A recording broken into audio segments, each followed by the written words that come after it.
Oh. Hi everyone, Chag Sameach, happy holiday, and welcome back to Israel Matters. How you doing, Elliot? Doing well. Great holiday so far.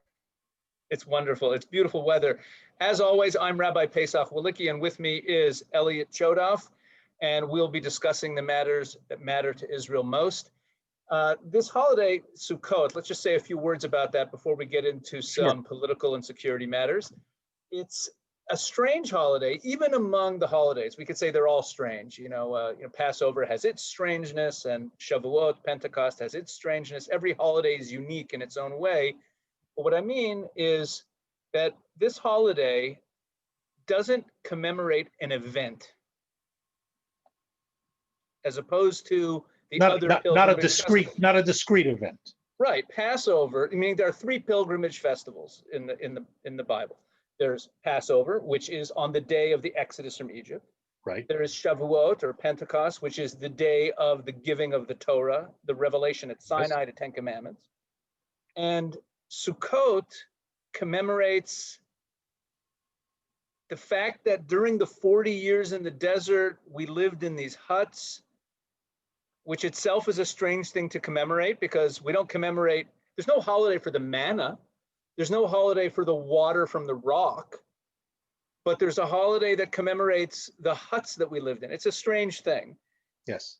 And I'll put that together with the fact that this is the one holiday singled out by Zechariah, the prophet, in the last chapter of the book of Zechariah, as the holiday that in the future, when the people of Israel are restored to our land and the ingathering of the exiles has happened, that the nations of the world are called to celebrate this holiday with us. And that's also not true of the other pilgrimage festivals. And in fact, for Passover, the text in Exodus explicitly says that those who are not part of the people of Israel are not allowed to partake. Right. Meaning it's a very particularistic holiday, Passover. And Sukkot, Tabernacles, is very universalistic. So I think these two uniquenesses, I'll just get right to the point so we can get onto other topics, but I think these two things, the fact that it's a universalistic holiday and the fact that it commemorates the travel in these temporary dwellings. The word sukkah doesn't mean, we say in English tabernacle, which is a very nice biblical sounding word, but that's not what the word means. The word just means kind of a temporary hut, like a tent. That's kind of what it means. It's exactly what it means. So we have this holiday that commemorates that, the travels in the desert, and it's also the universalistic day. And here's where I think the two ideas connect. If you think about the three pilgrimage festivals in the order that they are always presented, which is first Passover, then Shavuot, then Pentecost, then Sukkot, they really are telling a story. Passover is the birth of the people of Israel. Shavuot is the receiving of the law. And then Sukkot is what? It's the traveling. It's the moving around in the exile. It's the moving from place to place and being in temporary dwellings. And it's also the festival that celebrates our relationship to and our influence on the nations of the world. There are offerings brought every day of Sukkot on behalf of the nations of the world, which is something that we don't do on the other holidays. So I think the connection is that the people of Israel's story is we're born as a people, we have our covenant with God and the law, and then we started traveling. We started this long journey, moving around from place to place, and in the process, bringing all the nations ultimately to serve God together. And that's what Sukkot represents. It really represents the story of Jewish history since the exile began. And that's why it commemorates, again, it's the traveling around, but it's also our universal mission. Hope that makes sense. It does. I like it. Thank you. Now you can share it with your family. Enjoy. I will. Okay. Let's get, now, we've been talking about, last time we talked about history, we talked about the Yom Kippur War and as it related to what's going on in Lebanon. But there's been a number of headlines in Lebanon that even for myself, I'm a pretty close observer of what goes on around here. I'm confused by these headlines. And I'm sure a number of our viewers are so wrapped up in the chaos going on in the United States that they may also have not noticed these headlines. But let me just share three what look like separate news stories and throw them at you to try to understand what's going on in Lebanon, because Lebanon is really our biggest, most proximate problem in Israel. Yes. So on the one hand, there's been ongoing news reports for the last month or so that the government in Lebanon is in crisis. Now, the government in Lebanon has been in crisis for about 40 years. But when we say the government's in crisis, it seems that there's some kind of boiling point, something very acute going on, that the government is in crisis. But it's unclear, even when reading the news stories, what it is. And then we have statements coming out of France, of all places, where Macron, the leader of France, has been criticizing the Lebanese for not having their house in order. And then a third headline, which completely bewilders me, is there's been some rumblings about possible peace talks between Israel and Lebanon relating to the seas, the Mediterranean coast. Now, I don't even know what peace talks between Israel and Lebanon would mean, because there's no real Lebanese government to speak of that is independent of other outside forces. So I'm just going to throw this whole mess at you, Elliot, and you can start wherever you want and enlighten us and explain what is the current, tossed salad of issues that's going on in Lebanon. And resolve it all in 15 minutes. Oh, sure. No, take your time. We got time today. Okay. So first of all, the chaos in Lebanon goes back way beyond 40 years. Civil war broke out in 1975, but let's not forget, U.S. forces landed in Lebanon in the 50s to try to impose some sort of stability, which they never really achieved. So really, to understand the mess, as in all the other things here, we have to go back, in this case, 100 years, to 1920, when the French got the mandate for what was then called Syria. Lebanon was part of it. And that's the beginning of the answer, by the way, to why Macron, because the French still feel a connection. They created Lebanon. They carved Lebanon out of the Syria mandate. Now, in sort of mirror image to what the British did with Transjordan and the Palestine mandate, except the mirror image is that the French carved out a very small portion, while the British carved out a very large portion, 75%. But nonetheless, and for different reasons. The French wanted to be able to maintain a Western-style foothold along the coast, and they used primarily the Christian population, the Maronite Christian population, which had very close ties to France through religion and culture. Leave it at that. Okay. In other words, the Christians in Lebanon were, to the French thinking, it was easier to have them allied with Western life than the Muslim population. And here, honestly, the French were more forward-thinking. They failed, but they were more forward-thinking than the British here, because between us, had the British really gone out of their way to be pro-Zionist in the 20s and 30s, which would have been the natural, because the Zionist movement came out of Europe. I mean, the Jews weren't all European, but the movement came out of Europe. And certainly, even people like Jabotinsky was not anti-British. Okay, there was a revolt, but that had to do with the Holocaust and things like that. My point here is, had the British been sufficiently forward-thinking, Israel would probably be part of the Commonwealth today. Okay, so the French tried to be more forward-thinking in that sense of creating an enclave that was based on a largely pro-French and affinity population among the Christians. In order to ensure it and still not be a fully imposed imperial power, they created what was called the confessional system, the population of Lebanon was and remains ethnically very, very mixed. You have Christians, you have a variety of Christians, you have Maronites, you have Orthodox, and you have Shiite and Sunni Muslim, you have Druze, and then you have a whole bunch of other smaller communities. And what the French tried to do was create a system that embodied the different groups as they were in the 1920s. So certain positions in the government, and I won't go into the details because it's not that important, but certain positions went to the Christians. Other positions of presidency, prime minister, was always from this particular group, Christian, Muslim, whatever. Fast forward 35 or so years, and there's the beginning of a shift in the demographics. Lebanon is now independent. France is out of the picture, although still retaining very close ties.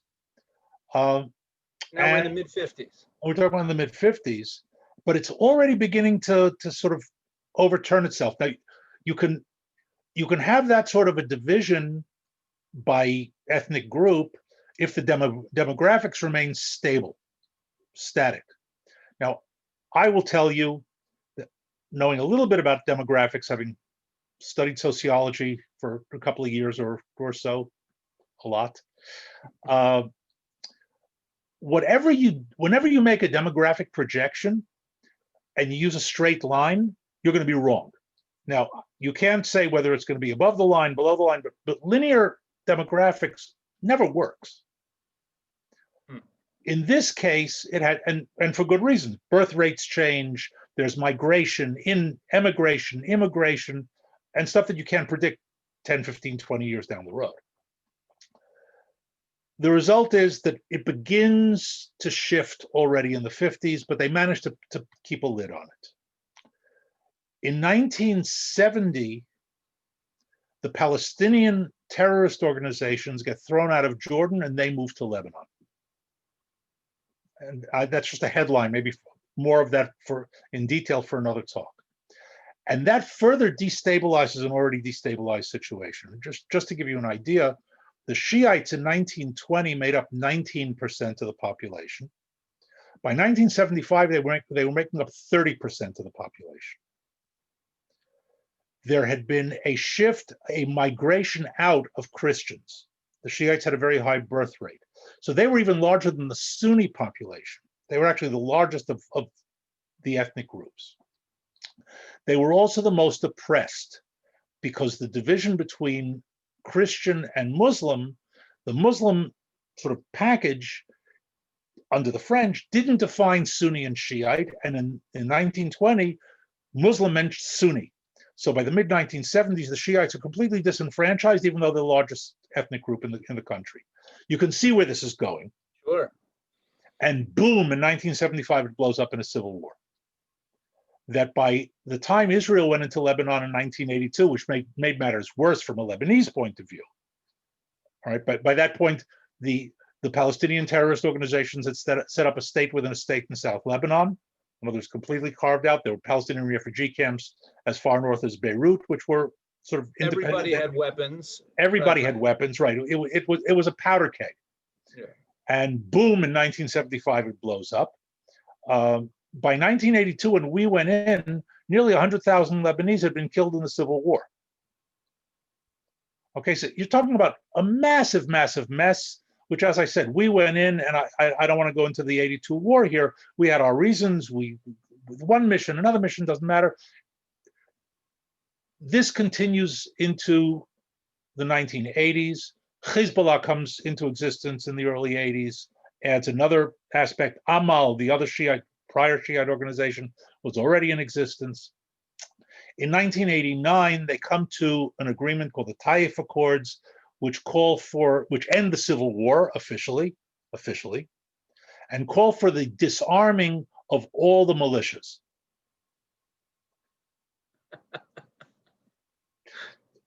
Hezbollah openly says we're not going to disarm, and the other ones quietly say we're not going to disarm. They say, yeah, but this is the Middle East. So that lays one level of groundwork to where we are today. In other words, Lebanon never recovered from that, and now it gets worse because into the 90s and the past couple of decades, few decades, each group is now digging itself deeper into its already existing position, the status quo. The status quo is based on demography that absolutely doesn't exist anymore, completely changed. Do they still live in enclaves? They still live in enclaves. Look, in the Middle East in general, villages are enclaves. Israel's something of an exception where I'm talking about the villages, the Arab villages in Israel, where you'll have mixtures of Druze and Muslim or Christians and Muslims. But even here, for the most part, it's predominantly one or the other. There are a few exceptions. If you cross the border into the other countries around us, you know the religion and ethnicity and local sort of identity are all the same. Okay, here in the Middle East, you don't change religion or denomination like you do in America. Okay, in America, you don't, and it doesn't matter, Jewish, Christian, you don't like your synagogue or your church, you go to a different one. You don't like the denomination, you change. You want to give it up altogether, you give up. You want to convert, you have to deal with your family maybe, but that's about it. Here, just again, to give you an idea from the Syrian side, if you come from El Khadr, you're a Druze. If you come from Jubat El Khashab, you're a Sunni. If you come from Rajab, you're an Alawite. Okay, go over to Iraq just to make it even starker. Iraq is a majority Shiite country. It was ruled for many, many years by a Sunni named Saddam Hussein al-Tikriti. Tikrit is a Sunni town, and he dropped the name al-Tikriti because you don't call yourself Saddam Hussein a Sunni when you're trying to rule a majority Shiite country. Got it. Okay, so the answer to it was a long answer, but I think an important one. Yes, there are still enclaves. Got it. Okay. Okay. Now, what's more important is that the Lebanese system, corrupt to begin with, has gotten more and more corrupt as the years go on. Because as long as your position is set by ethnicity, okay, you're not trying to take care of the entire country. You're just trying to take care of your own local ethnic group because they're the ones who are going to elect you. Right, and you have no aspirations for power outside of what's allotted to you anyway. It doesn't matter, but let's say you're vying for the premiership and you're Muslim. You can't be a Christian premier. Right. Okay, so if you're vying for the premiership, the only people you need to deal with are your own. It's Chicago politics on steroids. Right. Okay, with a little cocaine thrown in. What the French had in mind when they set this up was kind of as a way of getting everyone involved and placating each of the groups. That's right, and stability. It is completely obsolete at this point, and now it's just deepening the divisions. Correct. In other words, what started as a desire for stability turned into a totally hardened, ossified process. Right. Okay. And now, now you have, call it vertical divisions by ethnicity. Now you have horizontal divisions by economics, because the guys at the top are all totally corrupt. And their corruption trickles down to the power makers within their community, but it doesn't trickle down much further than that. Again, remember, this is the Middle East. You don't have to worry about the people at the bottom. Okay, at least in Chicago, they would, bring around back in the day, hand out turkeys on, before Thanksgiving, just to give everybody a little feel for being part of the machine. Or at least in Chicago, you get a parking ticket fixed. In Beirut, in Lebanon, again, it's trickled down up to a certain point, that everyone down at the bottom, disaster. The result is was, over the past years, economic rot, again, exacerbated by Hezbollah's conflict with us, the war in '06. Like, these are sort of like checkpoints. Banks that are starting to fail, a government that is a country that's been running in deficit, horrendous deficit for decades. Most of its budget today is maintenance of loans that it's taken out over the years. Okay. Now, a country like America can get away with it because America has power, a country and resources. Lebanon has nothing. Add to that, now you've got Iran meddling in the country. Syria was, now Syria's come apart. Iran meddling in the country. The Saudis trying to counter Iran's meddling because they don't want to see Iran making this connection. So you have the Sunni and Shiite communities are now not only at odds traditionally, they're also at odds based on who their patrons are. France is trying to keep its foot in through the Christian community. What's France's interest at this point? First of all, France never understood that it's not an empire anymore. It still wants to be part of the game. De Gaulle wanted to do it, and it's continued ever since. With all due respect, France hasn't won a war since Charlemagne. So that seems quite delusional. The fact that they even have a foreign policy interest there, like, what do they even think it is? France's global foreign policy has been delusional for centuries. And at least consistency is an attribute. So that means it sounds like there's nothing significant from our perspective behind Macron's statements about Lebanon. No, and it didn't work. In other words, he threatened if they didn't come to some sort of an arrangement by September 15th, they were going to cut everything out, cut off all aid of all types. September 15th came and went, no agreement. He moved it to November. Because he doesn't want to cut it off. Of course, and he can't. His threats are toothless. Uh-huh. So what's the current crisis? Like, why has everything come to a head now? Okay, so again, the economic crisis has been moving. There have been demonstrations now going on for a couple of years. The Beirut port explosion was its own sort of catalyst. And here I think we have to understand that very often the catalyst of these sort of events is McGeorge Bundy, the American statesman in the 1960s, referred to these kind of events as a streetcar. If you miss it, don't worry, another one will come along. In other words, if the underlying sort of issues are there, timing matters. I don't want to get into too deeply into the American mess of politics, but I guarantee you that if George Floyd had died in January, there would have been no protests in Minneapolis.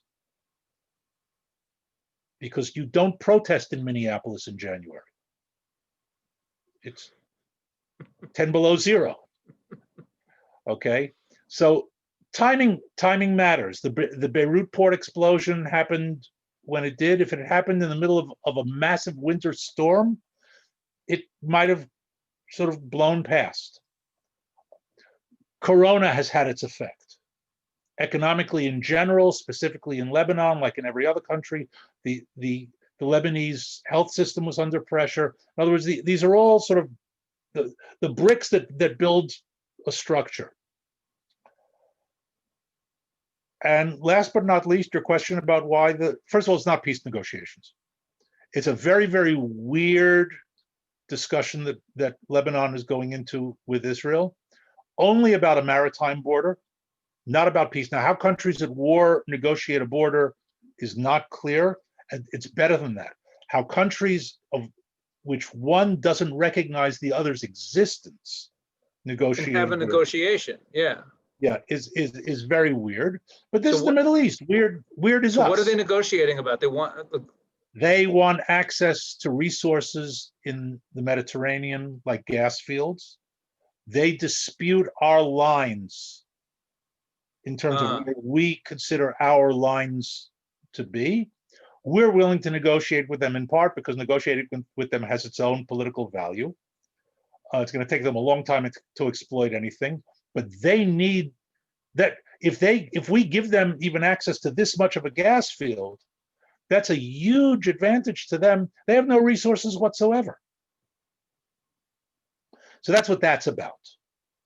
And my guess is that the Europeans the French are putting pressure on them. America, I know, is putting pressure on them, and they've got to do something. This gives everyone out there the ability, unlike the Emirates, Bahrain deal, this one is totally meaningless, but it will give anybody who has a say in it somewhere, Washington, Paris, or whatever, the ability to say, oh, look, we moved peace in the Middle East another step forward.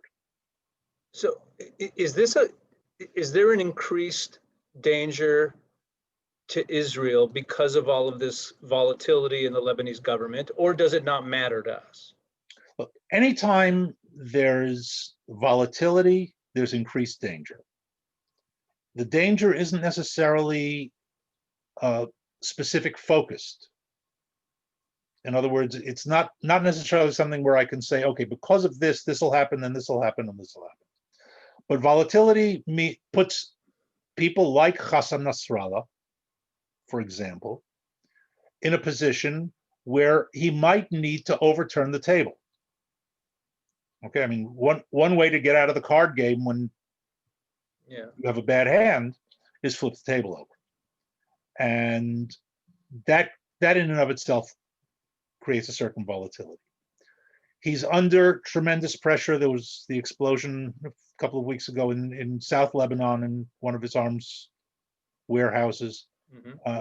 He immediately said, Israel had nothing to do with technical. Now, I don't know whether we did or we didn't, but his immediate announcement that we didn't, just like what happened in Beirut, they immediately announced that we had nothing to do with it, is telling in that he doesn't want an escalation with us. And if he says we did it, he'll have to respond to it.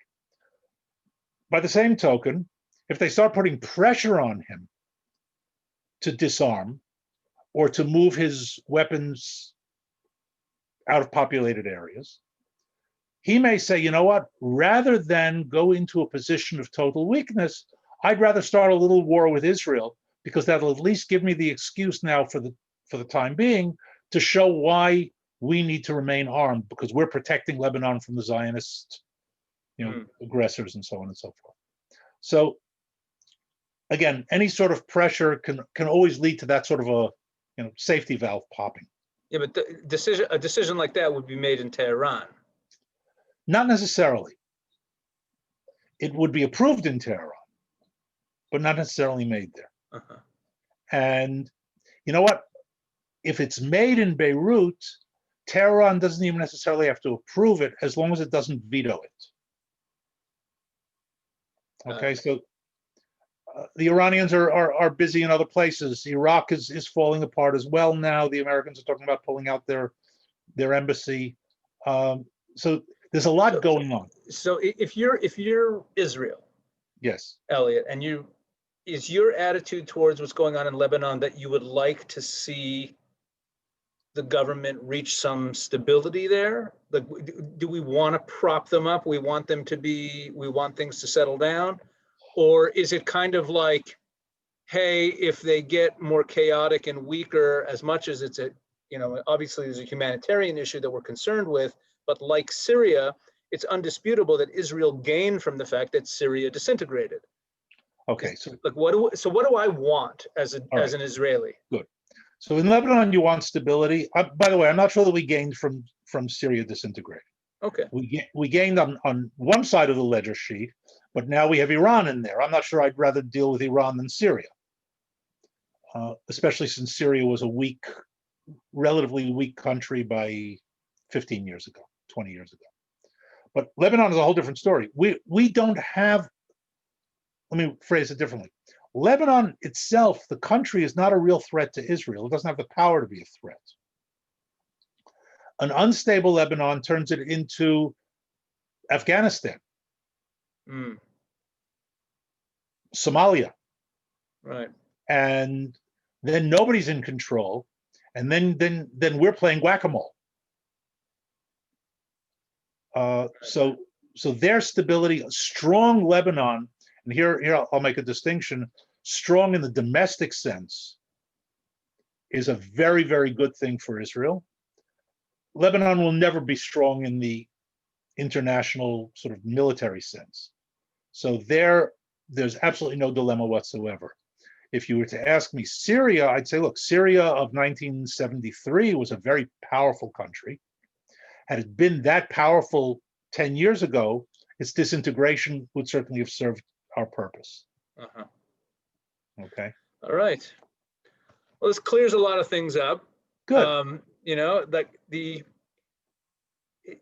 it seems that we're in this kind of waiting game.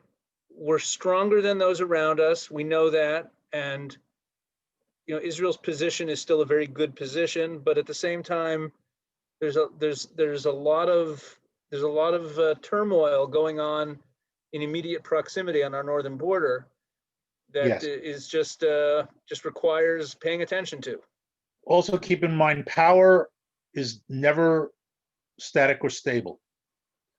Your opponents are always trying to get stronger, and power is ultimately only measured during wartime, and that's when all the surprises come in. And the protest movement in the street in Lebanon is a protest movement that is coming from more westernized, more moderate elements who are fed up with Hezbollah and the extremists? For the most part, yes. For the most part, yes. But there are a lot of people who feel disenfranchised, who feel the banks are not working with them, the economy is a mess. In other words, there's a whole range there. I would say that the Shiites probably least of all, because they're the best taken care of by Hezbollah. Although Hezbollah is also taking care of other people, it's trying to move in to be this sort of shadow institutional system, again, for its own purposes. All right.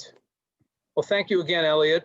This was, it's good to clarify these things, because again, I was just watching the headlines and I was like, I don't know what's going on in Lebanon. Right. And it's good that we have you. So, all right, thank you very much. Thank you everyone for watching. We will, of course, be back again next week. We have this whole week of Sukkot. Sadly, our tens of thousands of Christian friends who usually join us in Israel every year haven't been able to be here this year. It's kind of sad, but we miss you, and keep praying for Israel. And let's remember, as people of faith, the end is good. No matter how crazy this all is, the end will be just fine. All right, God bless everyone. Have a happy holiday.